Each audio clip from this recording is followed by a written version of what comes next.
Mapagyamang buhay po mga kamundo mula po dito sa Pilipinas, mula Hilaga, Timog Silangan at Kanluran, saan mang dako ng daigdig naroon ng bawat isa. Ang inyong pong lingkod, mundo at karunungan ay buong pusong naghahangad na naway ang lahat ay makapamuhay ng ligtas, mapayapa at maunlad. Ngayon naman po mga kamundo ay tayo po ay magbabahagi o magtatalakay tungkol sa ebanghelyo na matatagpuan sa banal na aklat natin mga Kristiyano ayon kay San Lucas. Ngunit bago po natin simulan ang pagbabahagi o pagtatalakay, tayo po muna sabay-sabay na magpasalamat at magpasinaya sa kadakilaan at karunungan ng pong may kapal na patuloy sa pagsaboy ng walang hanggang pag-ibig at patuloy sa pangangandili sa lahat ng may buhay sa buong sanlibutan. Bilang panimula, bakit nga ba kailangan natin pag-aralan ang aklat na ito? Ang aklat ni Lucas ay nagbibigay ng karagdagang patutuo sa maraming katotohanang itinala ni Mateo at Marcos at mayroon ding mga natatayang nilalaman.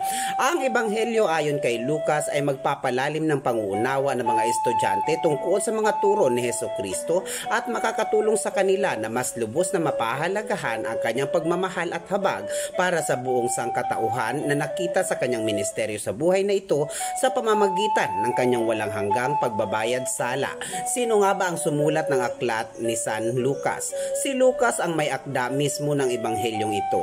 Siya ay isang manggagamot. Maaari natin makita ang mga patunay sa mga aklat na matatagpuan sa mga taga-Kolosas, Kapitulo 4, versikulo 14 at isang sugo ni Hesukristo na si Joseph Smith Translation,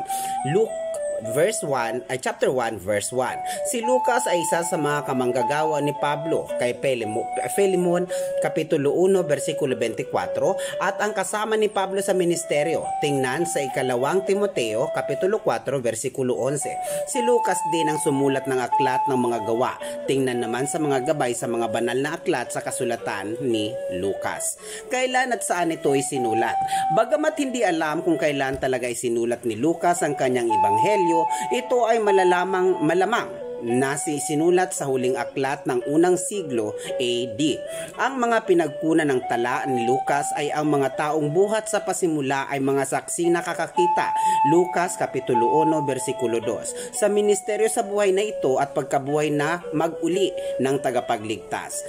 Hindi natin alam kung saan sinulat ang ebanghelyo ayon kay Lucas. Para kanino ito sinulat at bakit? Layunin ni Lucas na mabasa ang kanyang ebanghelyo ng mga hintil at ipinakikilala niya si Hesukristo bilang tagapagligtas, kapwa ng mga Hudyo at mga hintil. Inilahad ni Lucas ang kanyang ebanghelyo kay Teofilo na matatagpuan sa Lucas kapitulo 1 versikulo 3 na ang ibig sabihin sa Griego ay kaibigan ng Diyos o minamahal ng Diyos. Malinaw na si Teofilo ay naturuan na noon tungkol sa buhay at mga turo ni Hesukristo. Tingnan sa Lucas kapitulo 1 versikulo 4. Nais ni Lucas magturo pa sa pamamagitan ng pagbibigay ng isang sistematikong tala tungkol sa misyon at ministeryo ng tagapagligtas. Gusto niya na magpakilala ng babasa ng kanyang patutuo ang katunayan. Lucas kapitulo 1 versikulo 4. Tungkol sa anak ng Diyos, ang kanyang pagkahabag, pagbabayad sala at pagkabuhay na mag-uli. Ano ang ilan sa mga natatanging katangian ng aklat na ito?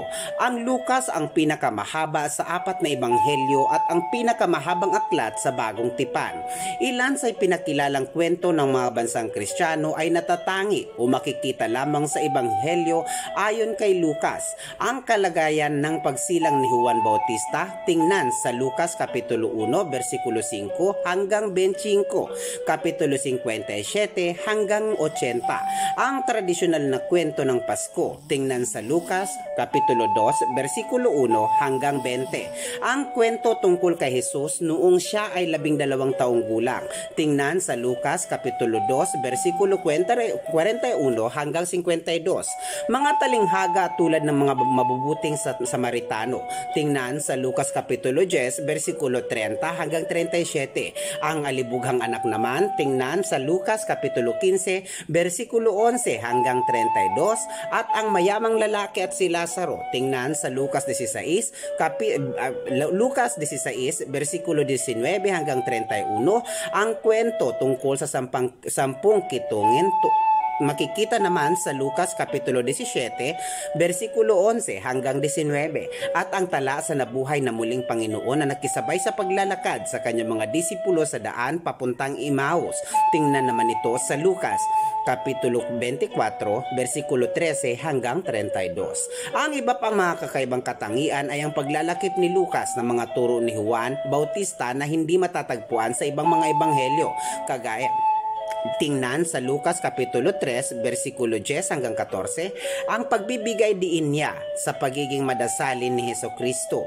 Tingnan sa Lucas Kapitulo 3, versikulo 21, Kapitulo 5, versikulo 16, Kapitulo 9, versikulo 18, at Kapitulo 28, versikulo 29, maging ang Kapitulo 11, versikulo 1, at ang paglalakip niya sa pagtawag, pagsasanay at gawaing misyonero ng 70 na makatagpuan naman sa Lucas Kapitulo 10, versikulo 1 hanggang 22. Bukod pa riyan, si Lucas lamang ang tanging manunulat ng ebanghelyo na nagtala na ang pawis ng tagapagligtas ay gaya ng malalaking patak ng dugo na nagsitulo sa Getsemane at na isang anghel ang naglingkod sa kanya.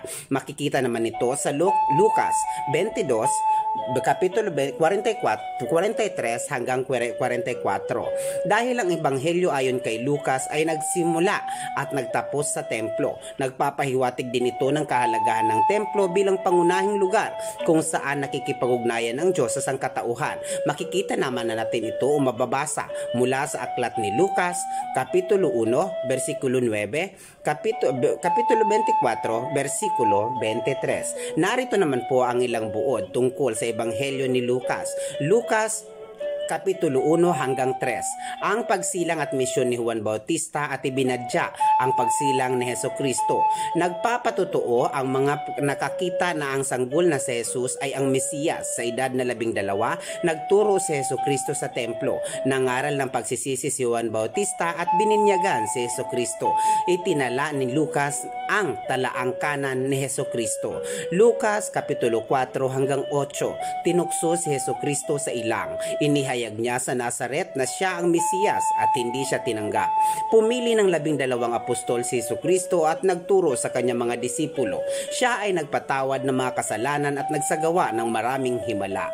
Lucas Kapitulo 9, versikulo 14. Ang 12 apostol ay sinugo upang mangaral at magpagaling. Pinakain ni Hesukristo ang 5,000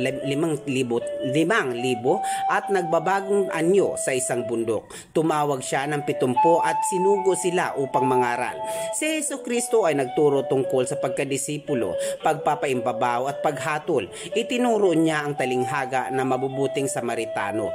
Lucas Kapitulo 15 hanggang 17. Nagturo si Jesus sa pamamagitan ng mga talinghaga. Nagturo siya tungkol sa kasalanan, pananampalataya at pagpapatawad. Siya ay nagpagaling ng 10 ketungin at nagturo tungkol sa kanyang ikalawang pagparito. Lucas Kapitulo 18 hanggang 22. Patuloy na nagturo si Hesukristo sa pamamagitan ng mga talinghaga. Pinagaling niya ang isang lalaking bulag at tinuruan si Sakeo.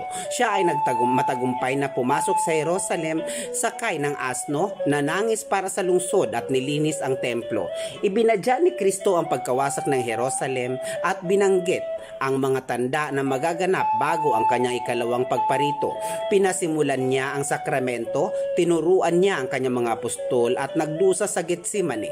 Siya ay pinagkanulo, dinakip, kinutya at pinahirapan at nilitis. Lucas 23 hanggang 24. Si Hesukristo ay nilitis sa harap ni Pilato at Herodes. Pinako sa krus at tinilibing. Ang mga anghel sa libingan at ang dalawang disipulo sa daan patungong Emmaus ay nagpatutuo na si Hesukristo ay nabuhay na muli. Nagpakita ang tagapagligtas sa kanyang mga disipulo sa Jerusalem. Nangako sa kanyang mga apostol na ipagkakaloob sa kanila ang kapangyarihan mula sa Diyos at umakyat sa langit. Mga kamundo, ito po ang Mundo at Karunungan na lagi paalalang patuloy po nating pangalagaan ang ating kalikasan maging mga aso at pusa upang araw-araw po nating mabatid ang balansing enerhiya ng kalikasan. Ito po ang Mundo at Karunungan na lagi nagsasabing ang gabay ay mananatiling gabay at ang tanging Diyos pa rin ang siya makatwirang hahatol o huhukom sa anumang landasin natin sa buhay alinsunod sa inulman nating kapalaran. Mundo at Karunungan na lagi po nagsasabing mahal ko po kayo. Maraming salamat po.